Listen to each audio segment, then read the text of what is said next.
এর আগের দিনে তোমাদের সাথে আমি আলোচনা করেছিলাম যে জীব কিভাবে উৎপত্তি হয়েছে। যারা তোমরা আগের ক্লাসটি দেখোনি অর্থাৎ দ্বিতীয় নাম্বার ক্লাসটি দেখোনি, তো তোমরা অবশ্যই ওই ক্লাসটি দেখার পরেই কিন্তু এই ক্লাসে এসো।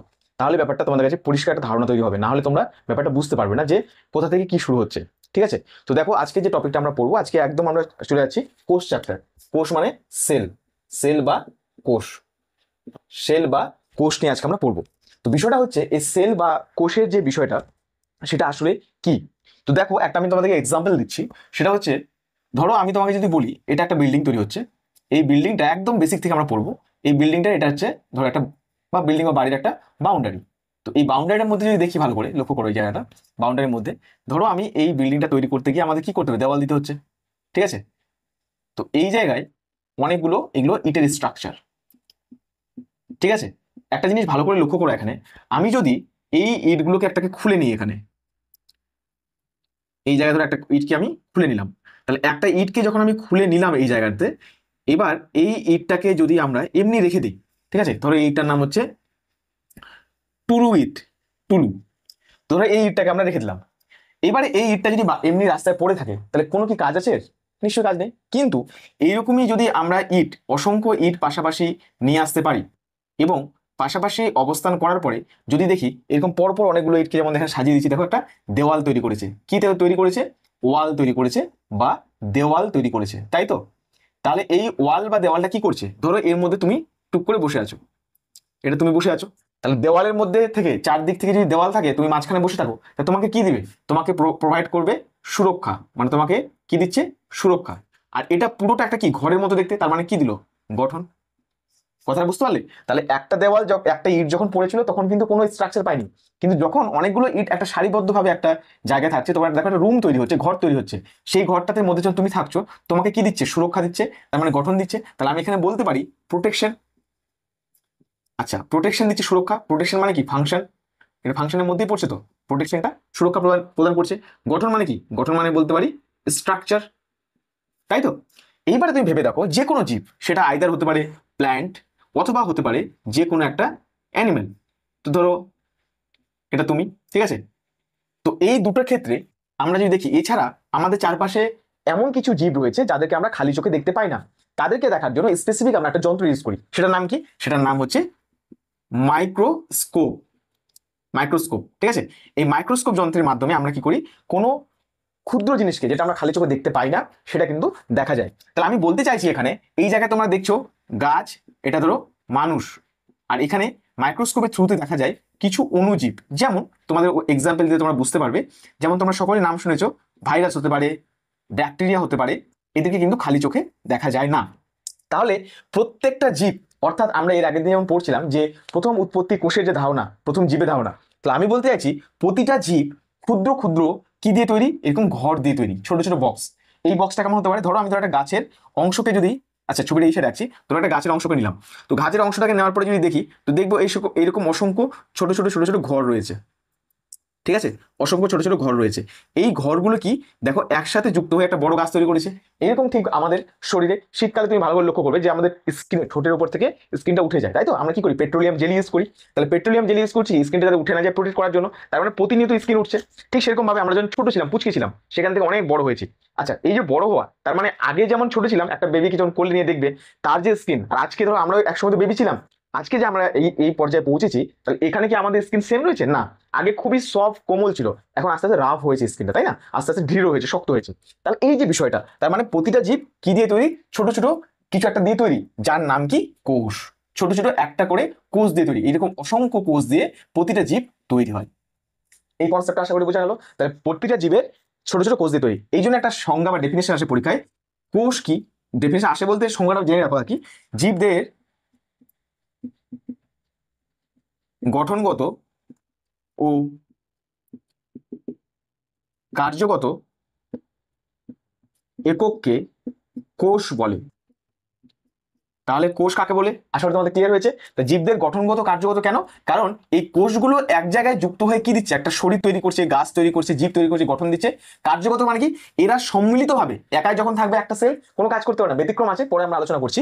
কিন্তু যখন একসাথে গ্রুপে থাকছে, তখন কি করছে? সেই জীবটার গঠনটা তৈরি করছে। ঠিক আছে, সকলে বুঝতে পেরেছি তোমরা? বাকিরা ওকে। তাহলে আমরা এই পয়েন্টটা ক্লিয়ার হলো আশা করি, ঠিক আছে। ডাস্টারটা কই? আচ্ছা, তাহলে এই জায়গাটা যদি ক্লিয়ার হয়ে যায় তাহলে আমরা এখন এটাতে মিটিয়ে দিচ্ছি। চলো তোমরা এটাকে লিখে নিয়েছো, আশা করি তোমরা চাইলে স্ক্রিনশট নিয়ে নিতে পারো। ওকে, এই যে ক্লাসগুলো হচ্ছে ভালো করে নোট করে নিবে, পাশাপাশি এই ক্লাসগুলোকে রিভিশন দাও, বারবার রিভিশন দাও, এমনভাবে রিভিশন করো যাতে তুমি ভুলে না যাও। এখন এরকম হচ্ছে কি বলতো, পড়ছি আর রিভিশন দিচ্ছি না, তাহলে কিন্তু মুশকিল। তো রিভিশন অবশ্যই তোমরা কিন্তু দাও, ঠিক আছে? এবার দেখো কোষ, এই কোষকে নিয়ে বিজ্ঞানে যে শাখায় পড়াশোনা করা হয় তাকে বলা হয় সাইটোলজি। খুবই ইম্পর্টেন্ট একটা টার্ম। সাইটোলজি কি? কোষ নিয়ে পড়াশোনা। যারা কোষ নিয়ে পড়াশোনা করে তারা তাদের যে স্টাডি, সেই সায়েন্সের যে ব্রাঞ্চ, তাহলে হচ্ছে কোষ নিয়ে যে পড়াশোনা সেটাকে বলা হয় সাইটোলজি। এবারে বিষয় হচ্ছে এই সাইটোলজি শব্দটা নিয়ে যখন আমরা কোষের একটা বিষয় জানতে যাচ্ছি, তার মানে একটা নিশ্চয় ধারণা আছে, তার মানে এটা আমরা দেখবো যে কোষ কিভাবে তৈরি হলো, কোথা থেকে আসলো, সমস্ত কিছু জানবো। দেখো বিষয়টা আজকে দেখো একটা টাইম লাইন ড্র করছি। টাইম লাইনটা হচ্ছে আজকে হচ্ছে 2024-এ আমরা কোন মাসে আছি? অক্টোবর মাসে। আজকে হচ্ছে 3 তারিখ, তাই তো? আজ থেকে ধরো আমি যদি 200 বছর পিছনে যাই, তাহলে 200 বছর পিছনে যাওয়া মানে আমার কথা আছি 1800-তে যাবো, তাই তো? 1824। এরকম ভাবে আরো 200 বছর 1624, আরো 200 বছর 1424, এরকম করে পিছনে যাচ্ছি। এইবার তুমি ভেবে দেখো, আজকে আমরা খুব সহজে স্মার্টফোন ব্যবহার করছি, তাই তো? আমরা কি ব্যবহার করছি? স্মার্টফোন। যে ফোনের মাধ্যমে তোমরা আমাকে দেখছো বা আমাদের ক্লাস করছো। তার মানে এই স্মার্টফোন কিন্তু একদিন আসেনি। তার মানে কি হয়েছে? আগে ধরো একটা সময় কি ছিল? ল্যান্ড ফোন ছিল। আগে মানুষ কিন্তু কি করতো? ল্যান্ড ফোন ছাড়া তোমার হচ্ছে ডাক বিভাগের মাধ্যমে তোমার খবরকে পৌঁছে দিত, তাই তো? এরকম ডাক করছিল, আমরা চিঠি ফেলতাম কি, ঠিক আছে? আরো আগে মানুষ কি করতো? ঘোড়া গাড়ি করে একটা রাজা আরেকটা দেশে সন্দেশ পাঠাতো। তার মানে একটা জিনিস কি বোঝাতে চাইছি আমি? বোঝাতে চাইছি এটাই যে প্রতিনিয়ত সময় যত গেছে মানুষ আরো বেশি জিজ্ঞাসু হয়েছে, জানতে চেয়েছে এটা কেন হয়েছে এরকম, ওটা কেন, তোমার সূর্য কত দূরে আছে, চাঁদ কি, সমস্ত কিছু জানতে চেয়েছে। মানুষ প্রতিনিয়ত যে জানার যে চেষ্টা, সেই চেষ্টাটা ক্রমাগত চলতে আছে। আর এই চলা থেকে মানুষের মনে একটা তোমার উৎসাহী মনটাই একসময় তাকে নতুন কিছু আবিষ্কার করতে সাহায্য করেছে। তাহলে বিষয়টা দেখো, 1424, 1624, 1824, 2024, এই বিষয়ের মধ্যে দেখো যদি আমি পিছনের দিকে যাই, ঠিক এই 1600-র দিকে বা তারও একটু আগে, দেখবো মানুষ তখন আস্তে আস্তে সায়েন্সের দিকে মানে আগে নিজে নিজে উৎসাহিত হয়েছে যে এটা কি জিনিস, কিভাবে তৈরি হলো, সমস্ত জানার চেষ্টা করেছে। তো একটা সময় আসবে যে সেই সময়ে মানুষের কাছে খাদ্যের বা বাসস্থানের জায়গা ছিল, কিন্তু মানুষ ধীরে ধীরে নিজেকে আরো অন্য জায়গায় নিয়ে যেতে চাইছে। বোঝা গেল? তাহলে এই জায়গা থেকে আমরা বলতে পারি কি, যে মানুষ এই সময় যদি কোনো একটা মানুষ কোনো কিছুকে খুঁজে পাওয়ার চেষ্টা করে, তার মানে প্রতিনিয়ত সময়ের সাথে আস্তে আস্তে আস্তে আস্তে আস্তে ধীরে ধীরে সে আরো উন্নত হওয়ার চেষ্টা করেছে। মানে কোনো কিছু যখন খুঁজে পাওয়ার চেষ্টা করেছে সেটার প্রতি সে আরো মনোনিবেশ করেছে। তার মানে এই জায়গায় 1624-এর পরে পরে যদি কোনো একটা মানুষ কোনো কিছুর উপরে কাজ করেছে, ধরো এখানে একটা কিছু একটা আবিষ্কার করলো, প্রতিনিয়ত যত সময় গেছে সেই সময়টা যাওয়ার সাথে সাথে এই কাজটা আরো উন্নত হয়েছে। যেমন ডাক বিভাগ, টেলিফোন, এখান থেকে স্মার্টফোন। একটু তোমরা দাঁড়াও, না না, আচ্ছা যাই হোক, তো ফিরে এসে এবার দেখো তাহলে কি হচ্ছে, ডাক বিভাগে এই জায়গাটা আস্তে আস্তে স্মার্ট, তোমার টেলিফোন, টেলিফোন থেকে স্মার্টফোন। ঠিক সেরকম ভাবে যদি কোনো একটা নিয়ে কিছু বিজ্ঞান গবেষণা করে যে কাজ করেছে, সেটা প্রতিনিয়ত আরো উন্নত হয়েছে, নতুন কিছু খুঁজে পেয়েছে। ঠিক একটা দুটো সালের কথা বলছি, তোমরা লিখে রাখো এটাকে, তাহলে আমি মিটিয়ে দিচ্ছি। দুটো সালের কথা বলছি, তোমরা এই জায়গায় নোট করে রাখো, ঠিক আছে? একটু দাঁড়াও, হ্যাঁ তোমরা এটাকে নোট করে রাখো। এই দুটো সাল কি দেখো, খুবই ইম্পর্টেন্ট আমাদের পরীক্ষার জন্য। সেটা হচ্ছে একটা সাল হচ্ছে লিখে রাখো 1665, আর একটা পাশাপাশি লিখে রাখো 1674। এইখানে দুটো কথা বলতে চাই। একজন সায়েন্টিস্ট, তিনি হচ্ছেন রবার্ট হুক। রবার্ট হুক, তিনি 1665 সালে কি করলেন? তিনি তার একটা বুক পাবলিশ করলেন। সেই বইটার নাম, এটা লিখবে পরীক্ষার জন্য, খুবই ইম্পর্টেন্ট। সেই বইটার নাম হচ্ছে মাইক্রোগ্রাফিয়া। কি বইটার নাম পেলাম? বইটার নাম হচ্ছে মাইক্রোগ্রাফিয়া। তাহলে তিনি কি করলেন? এই বইটাতে তিনি লিখলেন। লেখার পরে তিনি কি করলেন? তার যে পর্যবেক্ষণ, সেই পর্যবেক্ষণটাকে লিপিবদ্ধ করলেন। তিনি কি দেখেছিলেন? তিনি দেখেছিলেন একটা গাছ, এই গাছের যে বাইরের দিকে যে আবরণ, মানে যেটাকে আমরা বলি হচ্ছে গাছের ছাল, বা তুমি বলতে পারো বার্কের মধ্যে কর্কের অবস্থান, সেই কর্কটাকে তিনি দেখলেন। তো তিনি যখন কর্কটাকে দেখলেন, এইভাবে একটা কর্ককে দেখলেন, কার মধ্যে দেখলেন? তার বানানো মাইক্রোস্কোপের থ্রুতে। সেই সময় মাইক্রোস্কোপটা অউন্নত প্রকৃতির ছিল, সেটা নিয়ে আমি গঠন নিয়ে যাচ্ছি না, একদম আগের অবস্থা, যেন অউন্নত, অতটা উন্নত ছিল না। যেমন অনেকটা ধারণা দিচ্ছে তোমাদেরকে, ধরো একটা পাইপলাইন এভাবে, এর মধ্যে এইদিকে একটা লেন্স, এখানে একটা লেন্স, আর এখানে এটাকে আটকে দেওয়া হয়েছে, ঠিক আছে? এরপরে কি হচ্ছে, এখানে ধরো একটা মোমবাতি রেখে দেওয়া হয়েছে। কোনো অবজেক্টকে দেখার জন্য সে এইভাবে একটা সিম্পল মাইক্রোস্কোপ ইউজ করতো। তাহলে বিষয়টা হচ্ছে এটাকে যখন তিনি দেখলেন, তো তিনি দেখলেন এর স্ট্রাকচারটা অনেকটা এইরকম। তিনি কি দেখলেন? এটা হচ্ছে কর্ক, গাছের কর্ক। এই স্ট্রাকচারটা তিনি যখন দেখলেন, তিনি দেখতে পেলেন এইরকম ষড়ভুজাকার আকৃতি, কার মতো? ওই যে মৌমাছি যে মধু সংগ্রহ করে রাখে সেই স্ট্রাকচার দেখতে পেলেন। তিনি এটা দেখার সাথে সাথে একটা শব্দ আর কি বললেন, সেই শব্দটা কি? সেলাস। সেই শব্দটা তিনি কি বললেন? সেলাস। তাহলে এই পয়েন্টটা তোমরা লিখো, কি কি এটা? তাহলে এটা হচ্ছে কর্ক। কর্কের যে এই গঠনটা পেলেন, এইগুলো যে একটা ছোট ছোট ঘরের মতো দেখতে পেলেন, এই ঘরটাকে তিনি নাম দিলেন সেলস। সেলস এই শব্দটাকে ব্যবহার করলেন। এখন কথা হচ্ছে, এই যে সেলস শব্দটা ব্যবহার করলেন, এই সেলস শব্দটা আসলো কোথা থেকে? এই সেলস শব্দটা আসলো ল্যাটিন শব্দ, একটা শব্দ হচ্ছে যার নাম হচ্ছে সেলা। ভালো করে শুনবে, ল্যাটিন শব্দ সেলা। এই সেলা শব্দ থেকে আসলো সেল শব্দটি। বিষয়টা হচ্ছে এই সেলা শব্দের সেলা শব্দটির অর্থ কি? এটার অর্থ হচ্ছে ছোট্ট ঘর বা স্মল রুম। ছোট্ট ঘর বা হচ্ছে স্মল রুম। তা তিনি ঘরের মতো দেখলেন, তিনি বললেন সেলস, প্রথম টার্মটা দিয়েছেন মানে কোষের শব্দ দিয়েছেন, পাশাপাশি সেটা কোন শব্দ থেকে এসছে? সেল শব্দটা সেলার শব্দ থেকে। সেলার শব্দের মানে কি? Small room. কোন বিজ্ঞানী? সেটা হচ্ছে রবার্ট হুক। কত সালে? 1665 সালে। তাহলে এই যে কর্কটা দেখলেন, কর্কটা কি? কর্কটা হচ্ছে মৃত। পরীক্ষায় এখান থেকে একটা প্রশ্ন চলে আসে যে মৃত কোষ কে আবিষ্কার করেন? এখান থেকে দুটো প্রশ্ন হতে পারে। এক নাম্বার প্রশ্ন হচ্ছে মৃত কোষ কে আবিষ্কার করেন? মৃত কোষ কে আবিষ্কার করেন? আবিষ্কার করেন, ঠিক আছে, আমি লিখছি না বাকিটা। আচ্ছা, একটা কোশ্চেন হতে পারে প্রথম কোষ কে আবিষ্কার করেন? প্রথম কোষ কে আবিষ্কার করেন? ঠিক আছে, প্রত্যেকে লিখছো তোমরা? হ্যাঁ, তাহলে কি হচ্ছে? মৃত কোষ কে আবিষ্কার করেন আর প্রথম কোষ কে আবিষ্কার করেন। তাহলে মৃত কোষ আবিষ্কার করছেন কে? এই রবার্ট হুক। মৃত কোষ তিনি আবিষ্কার করলেন। প্রথম কে আবিষ্কার করেন? সেটা হচ্ছে রবার্ট হুক। এটা যদি পরীক্ষা কোশ্চেন আছে, প্রথম কোষ পর্যবেক্ষণ করেন কে? সেটা হচ্ছে রবার্ট হুক। এবার বিষয়টা হচ্ছে, এই যে রবার্ট হুক কোষকে দেখলেন, সেটা কত সালে? 1665 সালে। 1665 সালে তিনি কোষকে দেখলেন। এবার তিনি যে বইতে লিখে রাখলেন সেটা হচ্ছে মাইক্রোগ্রাফিয়া, সে বুকের মধ্যে। এবার পরীক্ষা একটা কোশ্চেন আসতে পারে, কর্কটা জীবিত না মৃত? কর্কটা হচ্ছে মৃত। তিনি যে এই ঘরগুলো দেখেছিলেন সেটার নাম কি? সেলস। তিনি প্রথম যে শব্দের ব্যবহার করেন সেলস, সেটা কোথা থেকে এসছে? সেলা শব্দ থেকে। সেলা শব্দের অর্থ কি? Small room. আশা করি প্রত্যেকেই কনসেপ্টটা ক্লিয়ার হয়েছে, ঠিক আছে? আচ্ছা, এবার কি বললাম, সায়েন্স যত উন্নত হয়েছে, ধীরে ধীরে প্রত্যেকেরই চাহিদা বা প্রত্যেকেরই যে ভাবনা সেটা আরো উন্নত হয়েছে, মানুষ আরো খুঁজতে জিজ্ঞাসা হয়েছে। ঠিক পরবর্তী সময় এই সালটা পেরিয়ে গিয়ে আরেকজন সায়েন্টিস্ট, সেই সালটা কত? 1674, ঠিক আছে, 1674 সাল। তিনি কোন সায়েন্টিস্ট? দেখো, আমরা কার নাম পড়লাম? এখনই আমরা পড়লাম রবার্ট হুকের কথা। এবারে আমরা পড়বো একজন সায়েন্টিস্টের নাম, তার নাম হচ্ছে লিওয়েন হুক। প্রত্যেকে খাতায় লিখো, তার নাম কি? Leeuwen hook. Leeuwen hook, Leeuwen hook, ঠিক আছে, লিওয়েন হুক।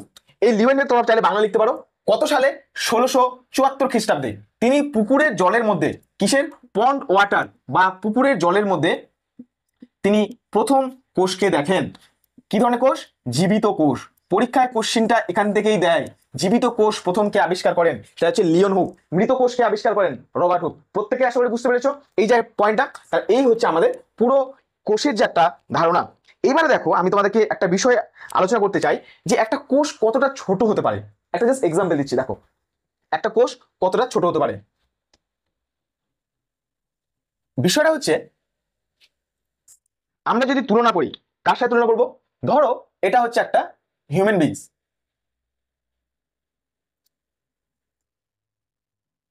এটা হচ্ছে হিউম্যান বিংস মানে মানুষ। আচ্ছা, এই মানুষের পরে আমি যদি একটা উট পাখির বড় ডিমকে নেই, ঠিক আছে, এবার পাশাপাশি আমি যদি একটা হচ্ছে মুরগির ডিমকে নেই, এটা উট পাখির ডিম, এটা মুরগির ডিম। এবারে দেখো আমি কি করছি, এইখানে আসলে আমি আরেকটা প্রাণীর ডিমের সাথে তুলনা করবো, সেটা হচ্ছে ধরো ব্যাঙের ডিম। তা তুমি লক্ষ্য করো, একটা মানুষ অনেক বড়, তার থেকে ছোট হচ্ছে উট পাখির ডিম, তার থেকে ছোট হচ্ছে একটা মুরগির ডিম, তার থেকে ছোট হচ্ছে তোমার একটা কার ডিম, সেটা হচ্ছে ব্যাঙের ডিম। তাহলে আমি লিখে দিচ্ছি এখানে উট পাখি, তোমরা খাতা লিখে নাও। আমি যদি সবটা না লিখি, উট পাখি, এটা হচ্ছে মানুষ, এটা লিখে নাও মুরগির ডিম, এটা হচ্ছে এগ, কার এগ, চিকেন, চিকেন এগ, ঠিক আছে। এটা কি? ফ্রগের মানে ব্যাঙের ডিম, ফ্রগ এগ। আচ্ছা, আমি এই জায়গায় একটা ডট দিলাম, ভালো করে লক্ষ্য করো, একটা জাস্ট বিন্দু। এই বিন্দুটা কার? এটা হচ্ছে মানুষের, এটা হচ্ছে হিউম্যান এগ। হিউম্যান মানে ফিমেলের কথা বলছি, ফিমেল এগ মানে একটা মায়ের শরীরের যে এগটা থাকে, হিউম্যান এগ। এইবারে এই হিউম্যান এগের থেকেও আমি যদি তুলনা করি, ধরো এটা একটা কোষ, মানে ছোট এটা বড় আছে যাতে দেখানোর জন্য, কিন্তু যত এদিকে যাচ্ছি, একটা লাইন মনে রাখো, যত আমি এদিকে যাচ্ছি তার মানে তত ছোট হচ্ছে, জাস্ট বোঝানোর জন্য এটাকে বড় করে ধরে রেখেছি। এটা হচ্ছে একটা উদ্ভিদ কোষ, ঠিক আছে। এরপরে যদি রাখি একটা হচ্ছে প্রাণী কোষ। এবার দেখো একটা বার মিস্টেক হলো, এই জায়গাটাতে প্রাণী কোষ, এই জায়গাটা ধরো রাখলাম প্রাণী কোষ, তাহলে উদ্ভিদ কোষ প্রাণী কোষ মোটামুটি একই রকম দেখতে। এরপরে ধরো আরেকটা ডায়াগ্রাম ড্র করলাম, এটা ধরো কোনো একটা কিসের ছবি, এটা ধরো একটা মাইটোকন্ড্রিয়া। তো মাইটোকন্ড্রিয়া কোথায় থাকে আমরা পরে গিয়ে পড়বো। মাইটোকন্ড্রিয়া দেখতে পাবো হচ্ছে একটা কোষের মধ্যে, কোষীয় অঙ্গাণু। আচ্ছা, মাইটোকন্ড্রিয়ার সমতুল্য একটা কেমন হতে পারে, ব্যাকটেরিয়া। তো ব্যাকটেরিয়া কেমন দেখতে হয়, খুব নোংরা মনে হচ্ছে শুনে, ব্যাকটেরিয়া দেখতে নোংরা হয় না, অনেক সুন্দর দেখতে, তারা কিউট, ঠিক আছে। এরপরে দেখো এই ব্যাকটেরিয়ার পরে আমরা যদি দেখি এখানে একটা ভাইরাস, তাহলে এখানে তুমি ভালো করে বোঝো একটা মানুষের তুলনায় একটা সেল কত ছোট। এখানে দেখলাম প্ল্যান্ট সেল মানে উদ্ভিদ কোষ, উদ্ভিদ কোষ। এটা অ্যানিমেল সেল মানে হচ্ছে যে কোনো জীবের কোষ, ঠিক আছে, অ্যানিমেল সেল, প্রাণী কোষ, ঠিক আছে। এটার নাম কি বললাম, এটার নাম হচ্ছে মাইটোকন্ড্রিয়া। আচ্ছা, এর নাম কি, এর নাম হচ্ছে ব্যাকটেরিয়া। আচ্ছা, এর নাম কি, এর নাম হচ্ছে ভাইরাস। এখন তুমি বলো ভেবে যে কোষ তাহলে কি, উট পাখির ডিমও কিন্তু একটা কোষ, চিকেনও, তোমার মুরগির ডিমও কোষ, একটা ব্যাঙের ডিম সেটা কোষ, এবার একটা মায়ের গর্ভে যে এগটা পাওয়া যায় সেটা একটা কোষ, এনিমেল সেল প্ল্যান্ট সেল সেটা কোষ, তাদের থেকেও কি ছোট দেখো, ব্যাকটেরিয়া। এবং এটা যে মাইটোকন্ড্রিয়া এইটা কার মধ্যে থাকে, এটা যে কোনো প্ল্যান্ট সেলের মধ্যে থাকতে পারে অথবা এনিমেল সেলের মধ্যে থাকতে পারে। তার মানে তাদের থেকেও ছোট, তাদের মধ্যে থাকছে, এনিমেল সেলের মধ্যেও থাকছে মানে প্রাণী কোষের মধ্যে থাকছে, আবার প্ল্যান্ট সেল মানে উদ্ভিদ কোষের মধ্যে থাকে মাইটোকন্ড্রিয়া, এর নাম কি, ব্যাকটেরিয়া। এইবার দেখো এদের থেকেও ছোটকে ভাইরাস। তাহলে তুমি একটা জিনিস ভেবে দেখো, এই ভাইরাস চাইলে কার মধ্যে ঢুকতে পারবে, ব্যাকটেরিয়ার মধ্যে, ব্যাকটেরিয়া চাইলে কার মধ্যে ঢুকতে পারবে, অ্যানিমেল সেলের মধ্যে বা প্ল্যান্ট সেলের মধ্যে। এই জন্যই তো আমরা আক্রান্ত হই, বাইরে থেকে ভাইরাস ব্যাকটেরিয়া প্রবেশ করে। আশা করি তোমার এই ধারণাটা পরিষ্কার হয়েছে, তুমি চাইলে লিখে নিতে পারো। ঠিক আছে, চলো এবার তাহলে আমি তোমাদের নেক্সট বিষয় নিয়ে আলোচনা করছি, একটু 5 মিনিট। আচ্ছা, তো চলো এবার তাহলে এটা মিটিয়ে দিচ্ছি, এবার নেক্সট একটা কনসেপ্ট ভালোভাবে শিখতে হবে, ঠিক আছে, এটা মিটিয়ে দিলাম।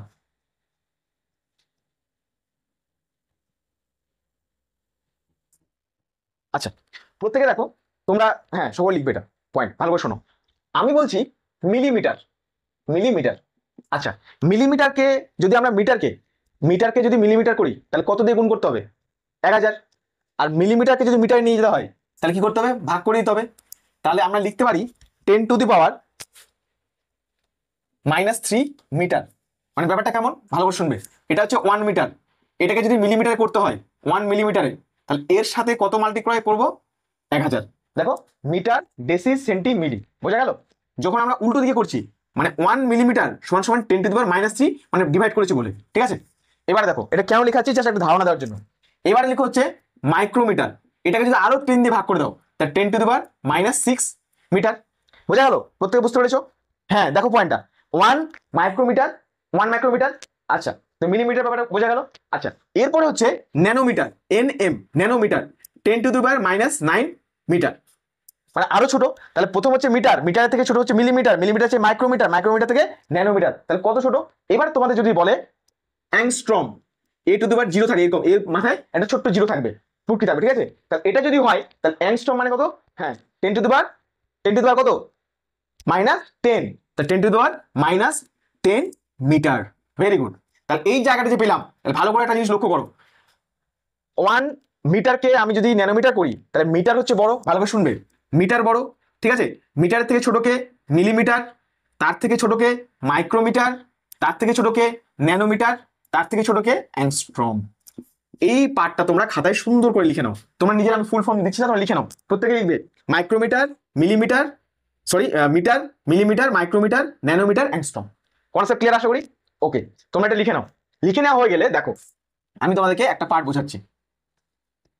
কি পার্ট, প্রত্যেকে লিখো। এবার হচ্ছে বিষয়টা যে আমরা পড়বো হচ্ছে কি, একটা আজকে পড়বো হচ্ছে প্রোক্রিয়েটিভ কোষ।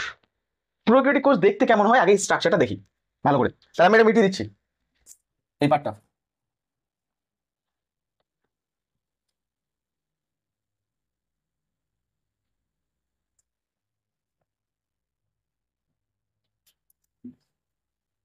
তাড়াতাড়ি ছবিটা সব সকলে আঁকো আমার সাথে।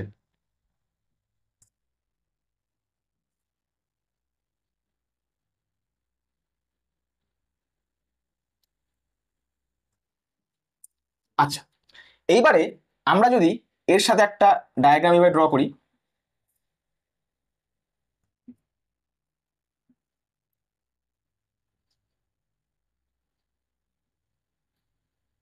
ঠিক আছে, এরকম একটা স্ট্রাকচার দেখো ভালো করে।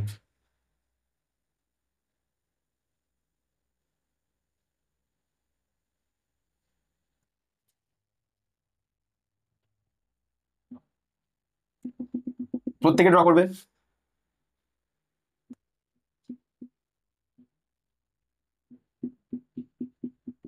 আচ্ছা, এবারে হচ্ছে বিষয়টা, এখানে ধরো একটা সুতোর মতো অংশ পড়ে আছে, বোঝা গেল? প্রত্যেক বুঝতে পেরেছো? ওকে, দেখো প্রথমের দিকে বাইরের দিকে একটা আবরণী দেখতে পাচ্ছ সবাই, এটার নাম হচ্ছে গ্লাইকো ক্যালিক্স। সবাই লিখো, সব থেকে বাইরের দিকে যে আবরণী সেটার নাম কি? প্রত্যেকে লিখো গ্লাইকো ক্যালিক্স। তাহলে গ্লাইকো ক্যালিক্স কোথায় থাকে? সব থেকে বাইরের দিকে একটা আবরণী। আচ্ছা, এবারে হচ্ছে নেক্সট, এটা হচ্ছে সেল ওয়াল। এটাকে কি বলে? Cell membrane. আচ্ছা, তোমরা যা লিখছো বাংলায় এটা গ্লাইকো ক্যালিক্সই হবে বাংলায়, ইংরেজিতে লিখেছে সেল ওয়াল, মানে হচ্ছে কোষ প্রাচীর।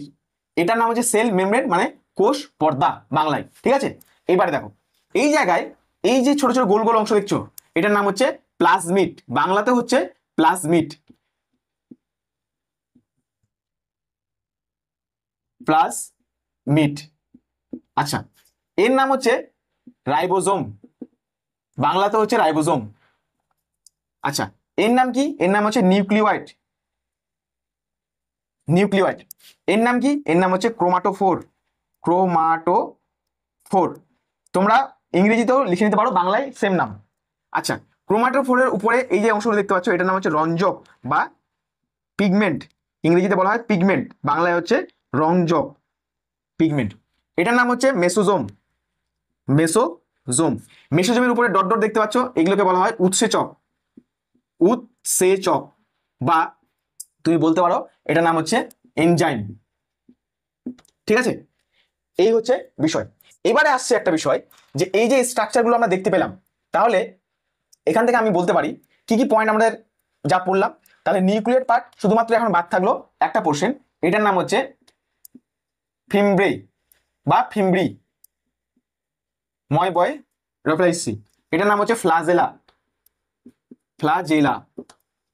ঠিক আছে, এটার নাম হচ্ছে পিলি বা পিলাই। তোমাকে এই নামগুলো মনে রাখতে হবে। আশা করি প্রত্যেকের ক্লিয়ার হয়েছে। বাইরের দিকের নাম হচ্ছে গ্লাইকোক্যালিক্স, ভিতরের দিকে হচ্ছে সেল ওয়াল বা কোষ প্রাচীর, তারপরে হচ্ছে কোষ পর্দা। এরপরে কি পেলাম? এরপরে পাচ্ছি প্লাজমিড, তারপরে আমরা পেলাম হচ্ছে, এটা ছাড়া পড়ে গেছে আমাদের এই পয়েন্টটা। এই পয়েন্টটা আমি এইভাবে নিয়ে চলে যাচ্ছি। হ্যাঁ, এটার নাম হচ্ছে ইনক্লুশন বডি।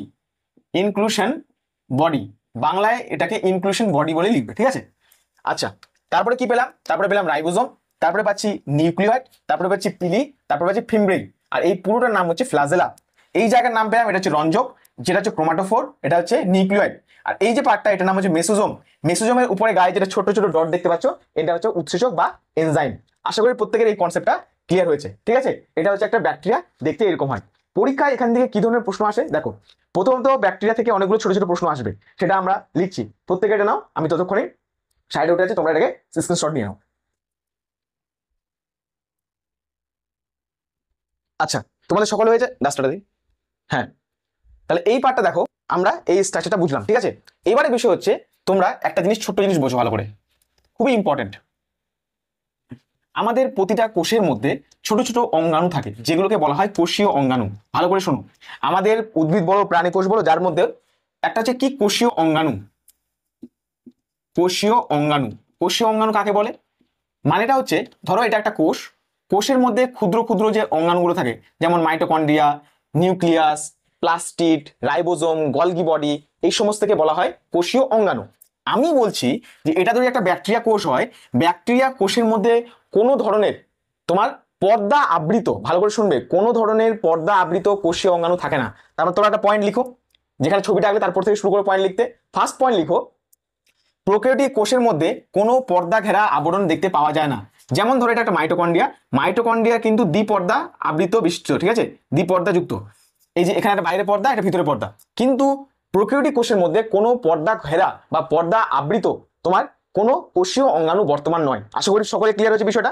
আচ্ছা, এটা যদি ক্লিয়ার হয়, এবারে তোমরা একটা জিনিস এই পার্টটা লিখলে, যে প্রোক্যারিওটিক কোষের মধ্যে কোনো পর্দা আবৃত কোষীয় অঙ্গাণু থাকে না। আচ্ছা, এবারে একটা পয়েন্ট তোমাদেরকে আমি বোঝাবো, দেখো, সেটা হচ্ছে কোষের নিউক্লিয়াস কি। ধরো এটা একটা কোষ, এবার কোষের মধ্যে এরকম স্ট্রাকচারে একটা নিউক্লিয়াস থাকে। নিউক্লিয়াস কি? যে ক্রোমোজোমীয় বস্তু, মানে যেটা ছাড়া একটা কোষ কোনোদিন চলতে পারে না। মানে কি? এ পুরো কোষটাকে কন্ট্রোল করে। ধরো তুমি বাজার করতে গেছো, ঠিক আছে, বাবা মা তোমাকে কিছু একটা অর্ডার দিয়ে তুমি চলে গেল, ঠিক আছে, তুমি সেই হিসাবে লিস্ট করে বাজারটা করে নিয়ে চলে আসলে, টিক টিক টিক দিয়ে শব্দ করে নিয়ে আসলে। তো তুমি কাজটা করলে কেন? কে অর্ডার দিয়েছে? বাবা মা। বাবা আর মা তোমাকে বলে গেছে যে এই বাজারটা করে নিয়ে আসবে, তুমি বাজারটা করে নিয়ে আসলে। এবারে ঠিক কোষের মধ্যে যাবতীয় যে কাজগুলো হয় সেটাই কন্ট্রোল করে কে? এই নিউক্লিয়াস। তাহলে এই নিউক্লিয়াসটা হচ্ছে মেন কোষের, ঠিক আছে। এটা সম্পর্কে আমরা পরবর্তী ক্লাসে ডিটেলসে পড়বো। এবারে আমি বলছি যে প্রোক্যারিওটিক কোষের মধ্যে এরকম কোনো নিউক্লিয়াস বর্তমান থাকে না। তাহলে লিখো একটা পয়েন্ট, প্রোক্যারিওটিক কোষের মধ্যে কোনো সুগঠিত নিউক্লিয়াস বর্তমান নয়। প্রোক্যারিওটিক কোষের মধ্যে কোনো সুগঠিত নিউক্লিয়াস বর্তমান নয়, লিখেছো সবাই? কিন্তু তোমরা যখন প্রোক্যারিওটিক ছবিটা দেখলে, প্রোক্যারিওটিক কোষের ছবিটা দেখলে, তখন একটা জিনিস লক্ষ্য করলে যে প্রোক্যারিওটিক কোষের মধ্যে আমরা কি পেলাম দেখতে, যে একটা দেখবে সুতোর মতো অংশ এরকম করে পড়ে আছে, যেটাকে বলা হয় নিউক্লিওয়েড। নিউক্লিওয়েড, এই নিউক্লিওয়েডটা আমরা পেলাম। এই নিউক্লিওয়েডটা কি হচ্ছে আসলে? পর্দা আবৃত। এই যে দেখছো ক্রোমোজোম এইরকমই সুতোর মতোটা পড়েছিল, ছবিটার প্রত্যেকে দেখো এইরকমই সুতোর মতো একটা অংশ পড়ে আছে, এর নাম নিউক্লিয়েট। কিন্তু এই নিউক্লিয়েটের বাইরে পর্দা আবৃত, তাই এটার নাম নিউক্লিয়াস। এর সাথে একটা ছোট এরকম দানাদার বস্তু থাকে, যেটার নাম হচ্ছে নিউক্লিওজোম, সরি নিউক্লিওলাস। এটার নাম হচ্ছে নিউক্লিওলাস। তাই নিউক্লিওলাস, আর এই যে এটার নাম হচ্ছে ক্রোমাটিন তন্তু বা ক্রোমাটিন ফাইবার। এই ক্রোমাটিন ফাইবারটা কি হচ্ছে? বাইরে একটা পাতলা আবরণ দ্বারা আবৃত, দ্বিপর্দা যুক্ত। এটা হচ্ছে দ্বিপর্দা, মানে এই পর্দাটা দুটো লেয়ার আছে, আবরণ আছে, ঠিক আছে, দ্বিপর্দা যুক্ত। এবারে হচ্ছে ব্যাকটেরিয়া কোষটা ভালো করে তোমরা দেখো, এখানে তুমি কিন্তু পাবে না দেখতে, একদমই দেখতে পাবে না। তার মানেটা কি দাঁড়ালো? মানেটা হচ্ছে এই নিউক্লিয়েট এটা আদি প্রকৃতি, মানে নিউক্লিয়াস যেমন এটা হচ্ছে কোন কোষে আমরা দেখতে পাই? এটা উদ্ভিদ কোষ অথবা প্রাণী কোষে দেখতে পাবো। কিন্তু এটা কোথায় দেখতে পাবো? এটা পাবো আমরা ব্যাকটেরিয়ার মধ্যে। তাহলে কনসেপ্টটা আশা করি ক্লিয়ার হয়েছে, ব্যাকটেরিয়ার মধ্যে দেখতে পাই। তাহলে ওটা পর্দা ঘেরা নিউক্লিয়াস না, আর এই নিউক্লিয়াসটার না থাকার কারণে এটাকে আমরা প্রোক্যারিওটিক কোষ বলছি। তাহলে প্রোক্যারিওটিক কোষ ইউক্যারিওটিক কোষের ব্যাপারটা কি? যে কোষে পর্দা আবৃত নিউক্লিয়াস থাকবে, নিউক্লিয়াসটা সুগঠিত, তার মানে সুগঠিত থাকার জন্য কি হবে? দ্বিপর্দা আবৃত নিউক্লিয় পর্দা, ক্রোমাটিন তন্তু, তার সাথে হচ্ছে নিউক্লিওলাস, আর একটা লিকুইড থাকে। এটা সম্পর্কে আমরা পরে পড়বো। সবটা মিলে যদি একটা কোষের মধ্যে থাকে সেটা হচ্ছে ইউক্যারিওটিক কোষ। সেটা কোন কোষে দেখতে পাওয়া যায়? উদ্ভিদ কোষ বা প্রাণী কোষ। আমরা বলছি এখন ব্যাকটেরিয়ার কথা, যেখানে আমরা পেলাম না নিউক্লিয়ার। আশা করি কনসেপ্ট ক্লিয়ার। পরীক্ষা একটা কোশ্চেন খুবই ইম্পর্টেন্ট দেয়, সেটা হচ্ছে হেডিং দাও, ওখানে ওর পরবর্তী পয়েন্ট যেখানে তোমরা লিখে সুগঠিত নিউক্লিয়াস থাকে না, সেখানে আমরা কি পেলাম? আচ্ছা পয়েন্টটা শুনে নাও ভালো করে। ব্যাকটেরিয়ার দেহে সুগঠিত নিউক্লিয়াস বর্তমান নয়, কমা দাও বা দাঁড়িয়ে দিয়েছো, ঠিক আছে। কিন্তু এখানে লিখো এবার, কিন্তু ব্যাকটেরিয়ার কোষে নিউক্লিয়েট বর্তমান। ব্যাকটেরিয়ার কোষে নিউক্লিয়েট বর্তমান। প্রত্যেকে লিখো ব্যাকটেরিয়ার কোষে নিউক্লিয়েট বর্তমান। ব্যাকটেরিয়া কোষে নিউক্লিয়েট বর্তমান, কিন্তু এর মধ্যে কোনো হিস্টোন প্রোটিন থাকে না। ব্যাকটেরিয়ার কোষে নিউক্লিয়েট বর্তমান, কিন্তু কোনো হিস্টোন প্রোটিন থাকে না। এখন কোশ্চেন হচ্ছে হিস্টোন প্রোটিন কি? ওই জায়গাটা আন্ডারলাইন করে লিখে দাও, স্যার এটা পরে পড়াবে। ওই জায়গাটা আন্ডারলাইন করে লিখে দাও, স্যার এটা পরে পড়াবে। কোন জায়গাটা? হিস্টোন প্রোটিনের জায়গাটা। এটা সম্পর্কে পরে আমরা ডিটেলসে আলোচনা করবো যে হিস্টোন প্রোটিনটা কি। এই জায়গাটা নিচে এরকম করে যেখানে হিস্টোন প্রোটিন লিখলে, হিস্টোন প্রোটিন যেখানে তোমরা লিখেছো সেই জায়গাটা আন্ডারলাইন করে লিখে দাও, স্যার এটা পরে পড়াবে, পরে বোঝাবে। তাহলে তোমার পড়ার সময় মনে পড়বে, তাহলে পরে গিয়ে এটা আলোচনা আছে, বোঝা গেছে? প্রত্যেকটা লিখে নাও। এবারে নেক্সট লিখো আয়তন। নেক্সট একটা পয়েন্ট লিখো তার নিচে, সেটা হচ্ছে আয়তন। এই আয়তনের পরীক্ষা আসে, একটা নাম আসে মাইক্রোপ্লাজমা। মাইক্রোপ্লাজমা, ঠিক আছে। তো মাইক্রোপ্লাজমার আয়তন কত? 0.1 থেকে লিখো, 0.1 থেকে 0.25 মাইক্রোমিটার। এবার তোমরা বুঝে গেছো আশা করি, মাইক্রোমিটার মানে কত ছোট। মিলিমিটার, মাইক্রোমিটার, মনে পড়ছে? মিটার আমি তোমাদের কিছুক্ষণ আগে বোঝালাম। তাহলে সব থেকে ছোট এক্সাম্পল, সব থেকে ছোট ব্যাকটেরিয়া মাইক্রোপ্লাজমা, যার আয়তন 0.1 থেকে 0.25। পরীক্ষা এটার জন্য খুবই ইম্পর্টেন্ট। আরেকটা কোশ্চেন তোমাদের জন্য হোমওয়ার্ক ছাড়ছি, বা তোমরা কমেন্ট করে জানাবে যদি কেউ জানো, না জানলে আমি নেক্সট ক্লাসে আলোচনা করবো। পিপিএলও এর পুরো নাম কি? খুবই ইম্পর্টেন্ট তোমাদের পরীক্ষার জন্য। পিপিএলও এর পুরো নাম কি? যারা উত্তর জানো তারা অবশ্যই কমেন্ট করে জানাও, ঠিক আছে। এবারে দেখো আমরা যে পার্টগুলো পেলাম, এই পার্টগুলোর মধ্যে একটা জিনিস তোমরা নেক্সট সবাই দেখো, নিউক্লিয়েট ব্যাপারে জানলাম। এবার পর্দাবৃত কোষীয় অঙ্গাণু কি পেলাম? তোমার হচ্ছে পর্দাবৃত কোষীয় অঙ্গাণু, যেমন মাইটোকন্ড্রিয়া, গলগি বডি, এদের কথা কিন্তু পেলাম না আমরা, ঠিক আছে। নেক্সট লিখো রাইবোজোম। প্রোক্যারিওটিক কোষের রাইবোজোম। রাইবোজোম কি স্যার? রাইবোজোম হচ্ছে কোষের মধ্যে থাকা যে প্রোটিন তৈরি করতে পারে। তাহলে প্রোক্যারিওটিক কোষের মধ্যে প্রোক্যারিওটিক কোষের মধ্যে বা সেলের মধ্যে আমরা কি পাই? যে রাইবোজোমটা দেখতে পাচ্ছি, সেই রাইবোজোমটা কেমন প্রকৃতির হয়? 70S ribosome. এখন স্যার এই এস এর মানে কি? এস এর মানেটা আমি বোঝাবো পরবর্তী ক্লাসে, এটা লিখে রাখো, স্যার এটা পরে বোঝাবেন এস এর মানেটা। শুধু এইটুকুটা মনে রাখো এখন, যে রাইবোজোম কেমন প্রকৃতি? 70S এর মধ্যে তোমরা দুটো ভাগ করবে, এখানে একটা হচ্ছে 50S আর একটা হচ্ছে 30S। এই দুটো ইউনিট মিলে তৈরি হয় প্রকৃতি কোষে রাইবোজোম। এটা সম্পর্কে আমি ডিটেলসে পরে পড়াবো যখন আমরা শুধুমাত্র রাইবোজোম পড়বো। এই জায়গাটা তোমাকে মনে রাখতে হবে। তোমরা প্রত্যেকে লিখছো দেখি। হ্যাঁ, আচ্ছা, বাকি গুড। আচ্ছা, এবারে বিষয়টা হচ্ছে আমরা একটা ছবি পেয়েছি, দেখো প্রত্যেকে ভালো করে। আমরা কিসের ছবি পেয়েছি? ক্রোমাটোফোর, মনে পড়ছে? ক্রোমাটোফোর পেয়েছিলাম না, ব্যাকটেরিয়ার এই জায়গাটাতে নিচের দিকে এরকম করে ছবিটা যেটা আঁকলাম এখনই, ক্রোমাটোফোর ছিল। এই ক্রোমাটোফোরের গায়ে এরকম ছোট ছোট রঞ্জক বা পিগমেন্ট লিখেছি। এটার কাজ কি? এটা হচ্ছে ব্যাকটেরিয়ার মধ্যে কিছু ব্যাকটেরিয়া আছে যেগুলো হচ্ছে সবুজ শৈবাল, লিখে রাখো খাতার মধ্যে। কিছু ব্যাকটেরিয়া বর্তমান যারা যারা হচ্ছে সায়ানো ব্যাকটেরিয়া, সায়ানো ব্যাকটেরিয়া লিখো খাতায়। কিছু ব্যাকটেরিয়া যেমন সায়ানো ব্যাকটেরিয়া, এই সায়ানো ব্যাকটেরিয়ার মধ্যে কি পাওয়া যায়? এই যে ক্রোমাটোফোর, ক্রোমাটোফোরের উপরে রঞ্জক পাওয়া যায় যারা সালোক সংশ্লেষে সক্ষম। প্রত্যেকে বোঝা গেল? আচ্ছা, তারপরে পয়েন্ট লিখো মেসোজোম। মেসোজোম, মেসোজোমটা কি? মেসোজোমটা হচ্ছে শোষণে সাহায্য করে। মেসোজোম কি? শোষণে সাহায্য করে। তাই রাইবোজোম কি করেছিল? প্রোটিন তৈরিতে হেল্প করে। এটুকু বোঝা গেল? আচ্ছা, এখন বাকি পয়েন্টগুলো আমি এক একটা করে বলে দিচ্ছি। যেমন আমাদের বাকি আছে দেখো ছবির মধ্যে।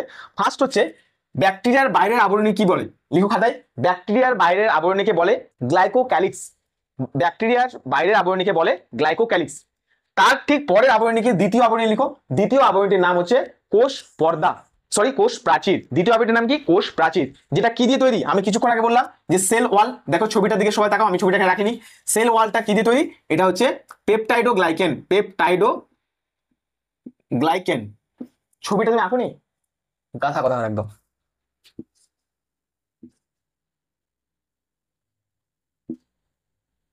এই যে ছবি, পড়াশোনা যে কি করে, এই করে নাকি নার্সিং হবে, নার্স। হ্যাঁ, টিকটক বালা নার্স হবে তুমি, টিকটক।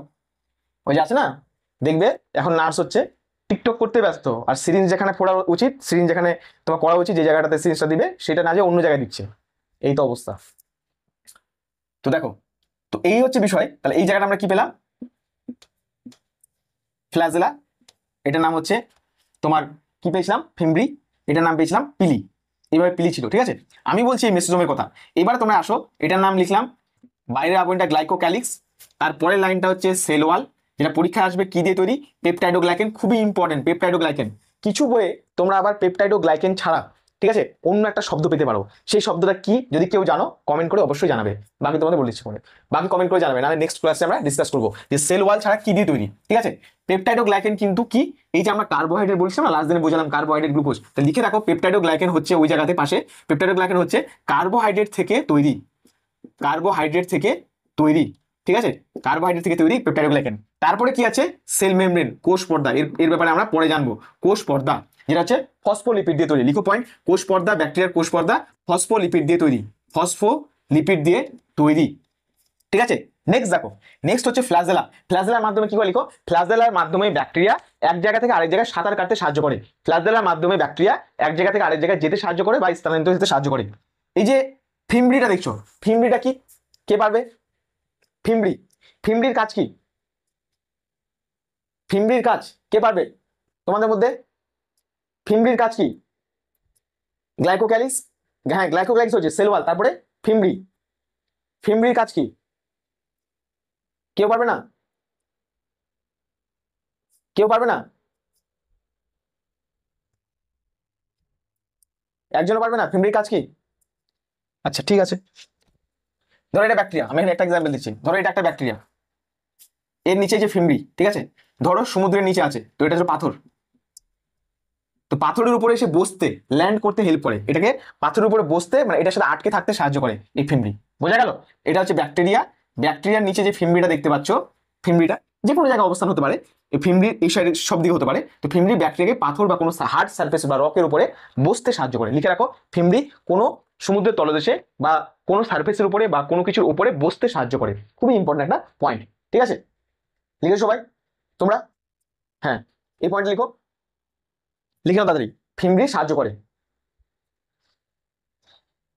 পড়াশোনা আর তো হবে না তোমাদের।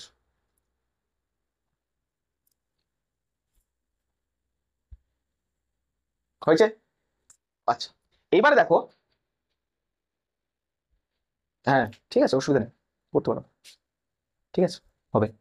আচ্ছা দেখো, এরপর হচ্ছে এটা পিলাই। এটা লিখো, ব্যাকটেরিয়ার বংশ বিস্তারে সাহায্য করে। এই পিলাই শব্দটা হলো পিলি, পিলি বা পিলাই, PILLI, পিলি বংশ বিস্তারে সাহায্য করে। কি লিখবে? কি লিখবে? বংশ বিস্তারে সাহায্য করে, বংশ বিস্তারে সাহায্য করে। ঠিক আছে, প্রত্যেকে লিখো, বংশ বিস্তারে সাহায্য করে, ব্যাকটেরিয়া বংশ বিস্তারে সাহায্য করে কে? পিলি। আচ্ছা নেক্সট এই পার্টটা দেখা হলো। আচ্ছা প্লাজমিড কি?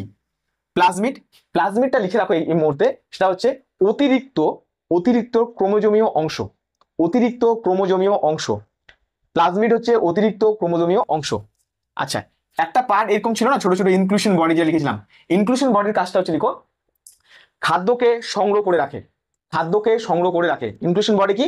খাদ্যকে সংগ্রহ করে রাখে, বোঝা গেল? মানে স্টোর করে, হোল্ড করে, খাদ্যকে সংগ্রহ করে রাখে ইনক্লুশন বডি। তারপরে আমরা কি বলছিলাম? রাইবোজোম লিখে রাখো, রাইবোজোম প্রোটিন সংশ্লেষে সাহায্য করে, যেখানে আমি তোমাদের কিছুক্ষণ আগে বললাম প্রোক্যারিওটিক কোষের রাইবোজোম কি প্রকৃতির?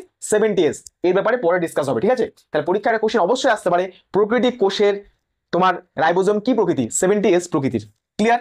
আচ্ছা এরপরে নেক্সট হচ্ছে এই পার্টটা যেটা পড়লে তোমরা, এখান থেকে আর কি কি ধরনের প্রশ্ন আসতে পারে যদি বলি। একটা লাস্ট পার্ট আছে, লিখো, হেডিং দাও সবাই, gram positive and gram negative. সবাই হেডিং দাও, গ্রাম পজিটিভ অ্যান্ড হচ্ছে গ্রাম নেগেটিভ। প্রত্যেকে হেডিং দাও, গ্রাম পজিটিভ অ্যান্ড হচ্ছে গ্রাম নেগেটিভ। দেখো এটা হচ্ছে বাইরে ধরে একটা গ্লাইকোক্যালিক্সের লেয়ার, তাহলে ভিতরের দিকে কি আছে? প্রথমে সেকেন্ডের লেয়ারটা এখনই পড়ালাম, সেল ওয়াল। এটা হচ্ছে সেল ওয়াল, তারপরে কি? Cell membrane.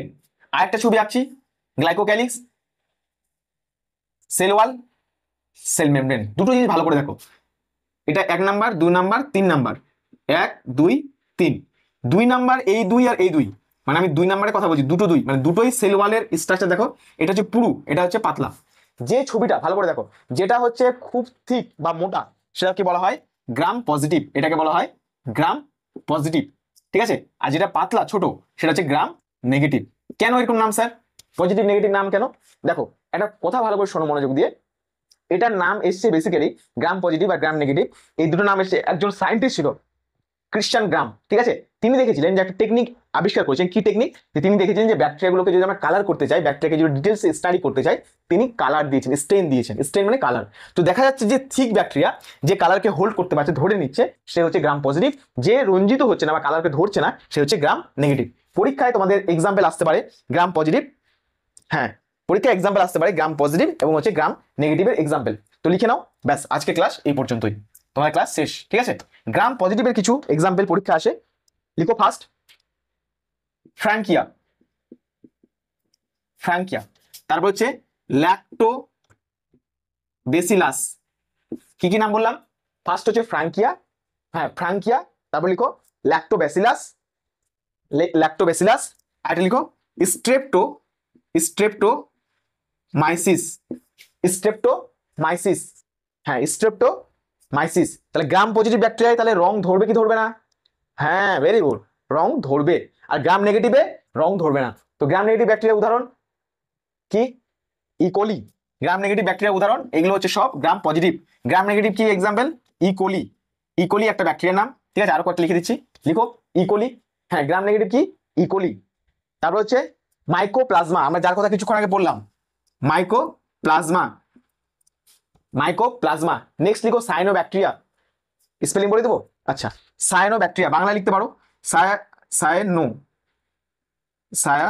সায়ানোব্যাকটেরিয়া, ঠিক আছে? এগুলো কি? Gram negative. এই হচ্ছে তোমাদের পুরো প্রোক্যারিওটিক আর ইউক্যারিওটিক কোষের পড়া। এটা তোমাদের এএনএম জিএনএম পরীক্ষার জন্য ম্যাক্সিমাম যতটা দেওয়া যায়, ঠিক আছে? যেগুলো তোমাদের ইম্পর্টেন্ট আমি তোমাদের দিয়ে দিলাম। এবং যারা তোমরা হচ্ছে দেখবে টেক্সট বুক পড়বে, আমি তোমাদেরকে বলে দিই, অনেকে জিজ্ঞাসা করছিলে যে স্যার টেক্সট বুক থেকে বুঝতে পারছি না কোনখান থেকে আপনি পড়াচ্ছেন। তাহলে একটা কাজ করবে, আমি প্রথম দিনে যে ক্লাসটা করিয়েছিলাম, ভালো করে শোনো সবাই, প্রথম দিনে যে ক্লাসটা করেছিলাম, ঠিক আছে, সেই ক্লাসটাতে কিন্তু আমরা প্রথম জীবের উৎপত্তি, জীব কি ধারণাটা পেয়েছিলাম, নবম শ্রেণীর বইতে দেওয়া আছে। তারপরে দেওয়া আছে জীবের উৎপত্তি ধারণা, ঠিক আছে? এই যে কোয়াজারবেট মডেল, মাইক্রোস্ফিয়ার মডেল নবম শ্রেণীর বইতে পেয়ে যাবে।